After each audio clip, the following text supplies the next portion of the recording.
Assalamualaikum warahmatullahi wabarakatuh. Selamat pagi. Sebelumnya perkenalkan nama saya Fikram Erza Rizky, NRP 5017231024 dari kelas A Analisis Data Digital. Di sini saya akan menjelaskan terkait empirical mode decomposition atau biasa disingkat EMD, di mana merupakan salah satu metode yang adaptif terhadap sinyal yang kompleks, di mana metode ini akan mendekomposisi sinyal yang kompleks ini menjadi beberapa set atau beberapa bagian sinyal yang lebih simple atau lebih mudah. Bagian-bagian atau set sinyal yang lebih simple ini itu disebut sebagai EMF. Jadi secara singkatnya MMD ini akan menghasilkan IMF ini yang akan nanti diolah untuk mendapatkan hasil sinyal yang lebih baik. Nah, eh, langsung saja bagaimana sih simulasi IMD ini di software Python menggunakan data SP atau data metode self potential.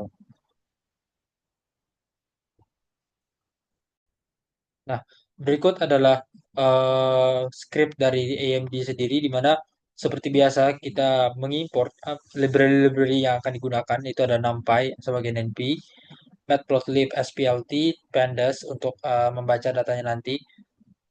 Kemudian salah satu library yang baru di sini itu ada PyAMD di mana akan mengimport eh, modul EMD yang akan digunakan dalam pengolahan EMD ini. Jadi nantinya kita nggak perlu pengolahan secara matematis menggunakan rumus apapun dan ini akan otomatis menggunakan si EMD ini untuk mengolah sinyal yang akan kita input. Nah, kemudian selanjutnya di sini ada fungsi untuk menghitung SNR, di mana rumus SNR sendiri itu adalah 10 dikali log 10 kali power signal per power noise. Dan untuk power signal sendiri cara rumusnya adalah jumlah dari sinyal pangkat 2. Untuk noise itu jumlah dari noise pangkat 2. Dan di sini adalah rumus yang saya sebutkan sebelumnya. Setelah kita memasukkan fungsi dari SNR-nya, eh, saya langsung menginput atau mengload data CSV dari hasil yang saya sudah dapatkan sebelumnya. Di mana data yang digunakan itu merupakan data SP. Jadi df pdread CSV dan ini adalah path dari file yang saya dapatkan sebelumnya. Setelah itu, dari data yang saya dapatkan tadi, di dalamnya itu ada dua data, di mana data distance dan juga data SP. Untuk distance sendiri atau jarak itu saya masukkan dalam uh, nilai X, di mana dx sama dengan df distance dot values. Kemudian data SP itu saya masukkan dalam nilai SP data sama dengan df spmv dot values. Ini untuk pembacaan datanya. Setelah itu, nah Eee, di sini saya mengasumsikan bahwa SP ini merupakan sinyal yang masih noisy, karena ya ini sinyal yang mentah gitu. Sinyal yang masih memiliki kontaminasi dari beberapa noise pada saat pengukuran di lapangan.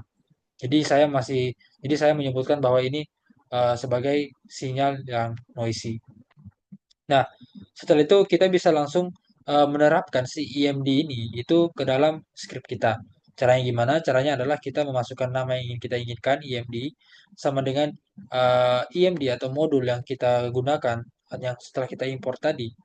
Setelah itu eh, IMFS ini adalah IMF yang kita akan gunakan nanti untuk kita hasil dekomposisi IMD-nya, di mana ini merupakan IMD bisa didapatkan dari IMD dari modul pada sinyal sinyal yang kita dapatkan. Ini noisy signal. Oke. Selanjutnya setelah kita menerapkan IMD, kita mengatur jumlah IMF yang kita gunakan tadi. Nah, jumlah IMF itu sesuai eh, dari kita yang masing-masing. Di sini untuk yang pertama plot IMFS-nya, di mana minimal yang saya inginkan dapatkan itu sebesar 4. Eh, bisa kita coba sebesar 6, 7. Untuk IMF shape-nya ini akan mengikuti dari minimal dari hasil plotting kita. Di sini end use, di mana nanti eh, ini merupakan script yang akan mengambil mengambil berapa IMF yang akan kita gunakan pada saat pengolahan nantinya. Nah, setelah itu kita melakukan rekonstruksi sinyal. Rekonstruksi sinyal itu dilakukan dengan cara np.sum dalam kurung IMFS range IMF yang ingin kita gunakan, koma aksis sama dengan nol. Nah, eh kayaknya 4 aja. Oke. Setelah itu, setelah kita melakukan rekonstruksi sinyal, di sini saya menggunakan misal 2 hingga 4. Setelah itu, kita akan melakukan perhitungan SNR. SNR yang rumus yang telah kita buat sebelumnya, kita gunakan di sini. Oh, sebelumnya kita eh, masukkan terlebih dahulu mencari nilai residual noise-nya. Ini harusnya mencari residual noise.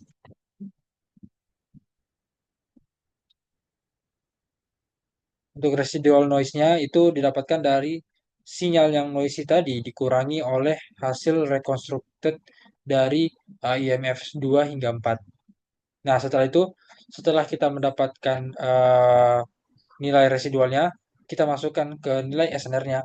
SNR-nya ada dua, SNR before denoising dan juga SNR after denoising. Untuk before denoising itu eh, kita masukkan rumusnya terlebih dahulu, definisi rumusnya di mana ini calculate SNR dalam kurung reconstructor, noise signal. Kenapa saya menggunakan reconstructor? Karena eh, tentunya ini merupakan sinyal yang udah pasti menurut saya itu sudah bersih atau tidak ada noise yang ingin saya yang tidak saya inginkan. Kemudian noise signal di mana ini sinyal dari yang masih mentah tadi, yang masih banyak noise-nya. Setelah itu untuk SNR after denoising itu saya mengkalkulasi SNR dari nilai rekonstruktor tadi, sinyal yang saya anggap sudah bersih, dari terhadap dari noise residual atau hasil dari pengurangan noise signal dan hasil rekonstruktor. Setelah itu, seperti biasa kita ngeplot hasil dari uh, yang kita dapatkan dari di mana figure X AXS sama dengan PLT subplot bergantung pada hasil jumlah IMF-nya tadi plot IMF-nya tadi 4. Untuk fixed size-nya 12,2,5 dikali jumlah plot IMF-nya plus 2 dan share X-nya sama dengan true. Kemudian kita melakukan plot. Kemudian saya melakukan plot sinyal asli untuk sinyal yang masih noisy, di mana AXX0 plot dalam kurung X terhadap noisy signal dengan label original SP noisy dengan color gray warna abu-abu. Kemudian AXX0 sama dengan titik legend di sini akan memunculkan legenda pada sinyalnya. Dan di sini ada uh, XX0 dot set title akan menampilkan judul dari kurvanya di mana judulnya sendiri original SP data dalam kurung SNR before titik 2 SNR before titik 2 dot 2F DB. Jadi karena di sini kita ingin memasukkan sebuah nilai dari satu fungsi, jadi pada depan ini kita tambahkan F. Karena kalau cuman seperti ini itu akan memasukkan semua kalimat yang ada dalam tanda kutipnya ini dan tidak melakukan perhitungan tidak akan menginput data dari pada SNRP4 ini. Jadi harus kita masukkan F untuk menghitung ini. Nah, lanjut ke plot IMF-nya. Untuk plot IMF-nya ini for E in range and plot IMF, jadi dia akan bergantung pada range atau rentang plot yang ingin kita gunakan tadi, berarti akan ada 4 IMF yang akan dikeluarkan. Untuk plotnya itu X, IMF SI, untuk labelnya F IMF I plus 1, Kemudian legendnya akan dinyalakan legendanya. Title-nya itu IMF I+1. Jadi akan bergantung pada jumlah endpoint-nya nanti. Dari 1 hingga 4. Kemudian terakhir ada plot sinyal hasil rekonstruksinya, di mana yang pertama akan ngeplot dari X terhadap noisy signalnya dengan label noisy SP dengan color gray alfanya 0,5. Jadi nanti akan kita lakukan opacity-nya, transparansinya sebesar 0,5. Kemudian untuk plot nilai hasil reconstructed-nya itu X terhadap reconstructor, label reconstructor dengan warnanya dengan warna merah. Legend-nya kita nyalakan dan title-nya itu reconstructor signal dalam kurung SNR after mengikuti nilai SNR after tadi. Setelah itu PLTX label, untuk X labelnya kita beri distance. Untuk tight layout-nya ini agar grafik kurvanya itu tidak saling bertabrakan dan PLT show untuk menunjukkan hasil plotnya. Di sini ada script print. Di sini akan ngeprint nilai dari SNR-nya dari before denoising dan juga after denoising. Jika kita run, nah ini hasil dari plotnya. Oke, dari yang original SP datanya SNR-nya min 0,475 dan untuk rekonstruksinya ya itu sebesar min 2,3. Menurut saya ini masih uh, rendah dan bahkan ini masih di bawah nilai nol. Tapi saya sudah mencoba beberapa IMF, menggunakan beberapa IMF dan salah satu yang masih menurut saya masih bagus untuk dilihat nilai SNR-nya itu pada saat saya mengambil nilai 1 hingga 4. Jadi hingga 1 hingga 4 kita lihat dari min 2,11 jadi 1,64. Dan itu eh, menurut saya udah cukup baik dan ini di atas nilai nol meskipun belum cukup baik eh, jika mengatakan bahwa sinyal ini lebih dominan dari noise-nya. Oh, tergantung terkait nilai jumlah IMF-nya. Kenapa saya optimis untuk mengambil nilai sebanyak 4? Karena pada saat saya ingin mengambil sebanyak 8, nah IMF yang dikeluarkan itu hanya 4. Meskipun saya sudah mencoba beberapa kali, tetapi si sinyal SP-nya ini itu hanya mengeluarkan 4 IMF-nya saja. Nah, alasannya kenapa? Alasannya nanti saya akan jelaskan di PPT-nya. Dan akhirnya setelah saya mencoba cari tahu, IMD ini belum cukup untuk mendekomposisi sinyal SP-nya ini menjadi IMF-nya lebih banyak.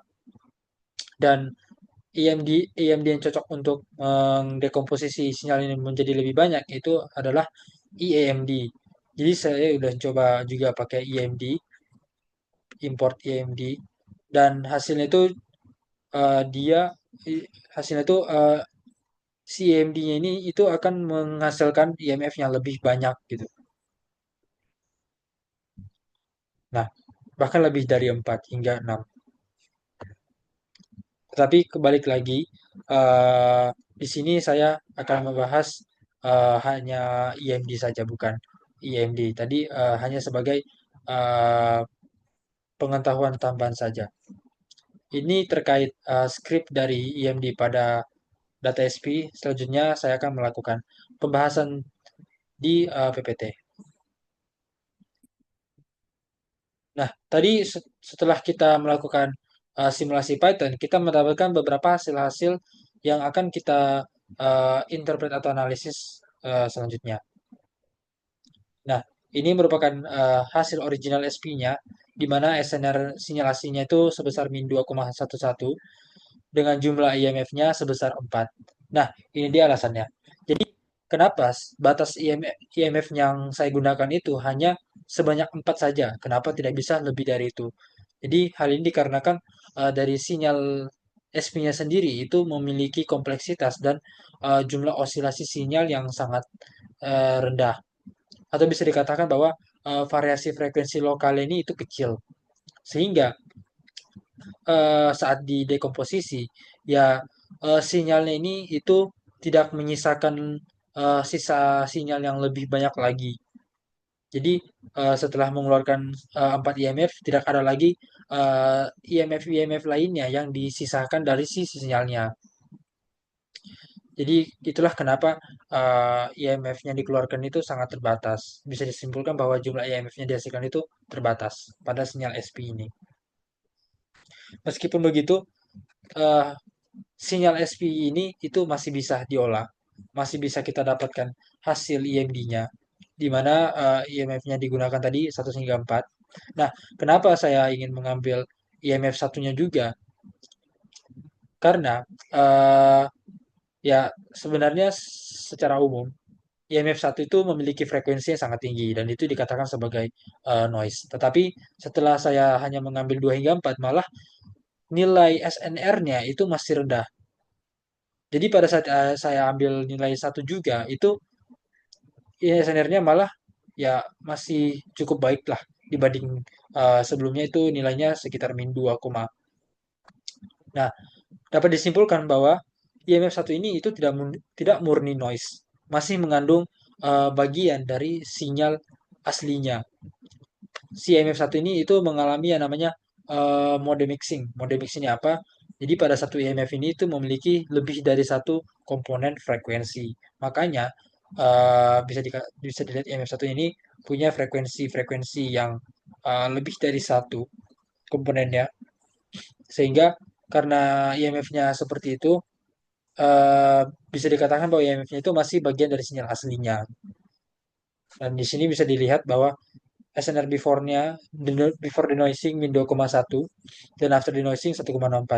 Meskipun secara uh, teori bahwa SNR-nya ini itu menyatakan bahwa sinyalnya itu masih lemah terhadap noise. Ya meskipun ini memang hal yang wajar bagi data SP karena data SP sendiri itu emang sangat rentan terhadap kontaminasi dari eksternal, dari cuaca ataupun dari uh, instrumennya dan lain-lain. Dan menurut saya memang data SP ini itu ya sangat mudah lah terkontaminasi oleh noise-nya tadi. Ini terkait hasil pengolahan EMD. Nah, setelah kita sebelumnya melakukan moving average, saya coba membandingkan bagaimana sih hasil EMD dan juga hasil moving average ini. Untuk EMD sendiri itu hasil kurvanya itu masih mempertahankan beberapa detail-detail lokal dari bentuk sinyalnya.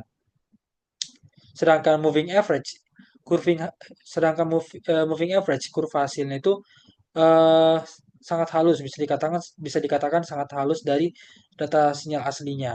Sehingga detail-detail lokalnya ini itu bisa saja ikut dihaluskan dan ikut hilang juga karena hasil smoothing tadi. Dan ini tergantung dari window-nya. Di sini saya menggunakan window sebesar 10. Kalau window-nya semakin besar, bahkan si sinyal ini bahkan akan menjadi lebih halus lagi. Hanya membentuk sebuah trend. Dan tidak seperti AMD yang masih mengikuti eh, bentuk-bentuk asli atau detail-detail lokal dari sinyalnya. Di sini bisa dilihat kalau yang sinyal aslinya itu kayak masih ada kelok-kelok atau detail-detail lokal ini, tapi moving average-nya hanya langsung menghaluskan segaris seperti ini. Nah, dapat dikatakan bahwa IMD ini lebih unggul dalam mempertahankan kontur sinyal lokal. Sedangkan moving average itu lebih cocok untuk menampilkan sebuah tren atau pola regional dari daerah tersebut seperti itu. Nah, tadi itu simulasi terhadap SP data. Di sini saya akan melakukan IMD pada data MT. Baik, ini untuk script pada data MT. Sebenarnya sama seperti kita mengolah data SP sebelumnya. Namun untuk input datanya itu hanya berbeda pada pengambilan kolom distance-nya. Di mana di sini, oh ini masih salah. Jadi untuk yang T nilainya terhadap waktu.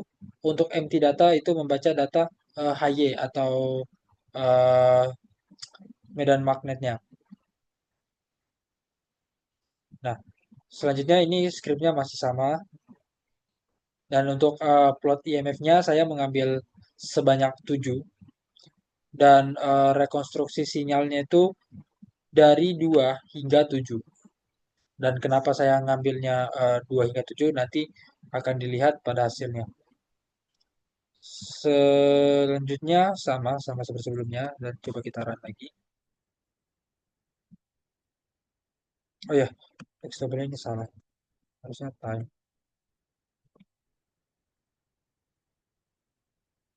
Nah, ini hasil dari eh, pengolahan pada data MT. Di mana ini untuk original SP MT datanya. Ini salah lagi.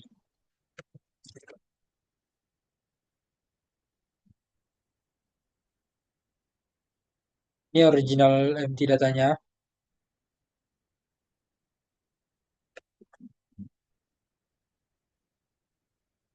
dengan SNR sebesar min 0,48. Kemudian IMF yang dikeluarkan sebanyak 7. 1, 2, 3, 4, 5, 6, 7. Sebanyak 7.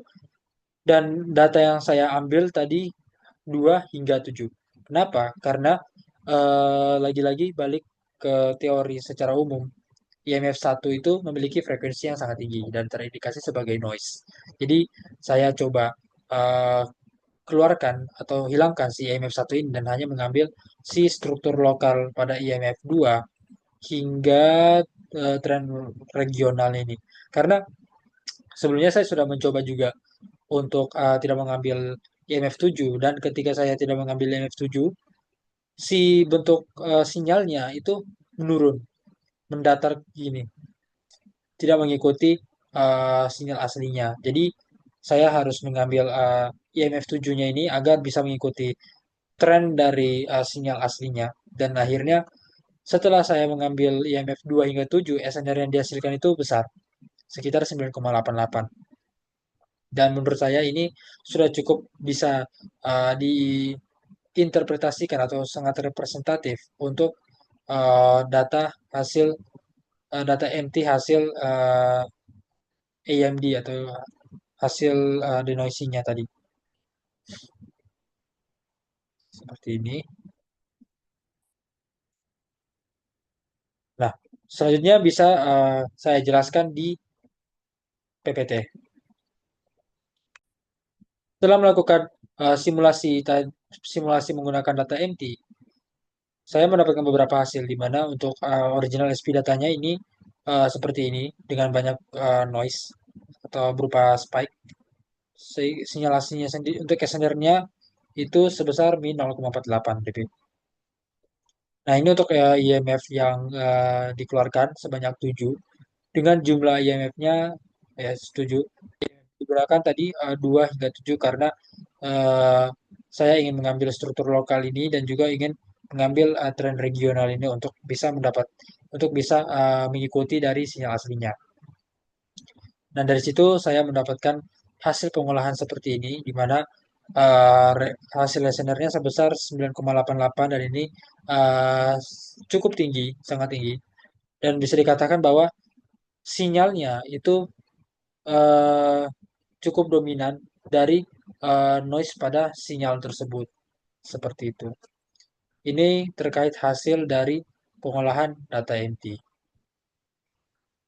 Ya, sekian dari saya. Mohon maaf bila ada kesalahan kata ataupun kesalahan teknis. Sekali lagi, terima kasih. Wassalamualaikum warahmatullahi wabarakatuh.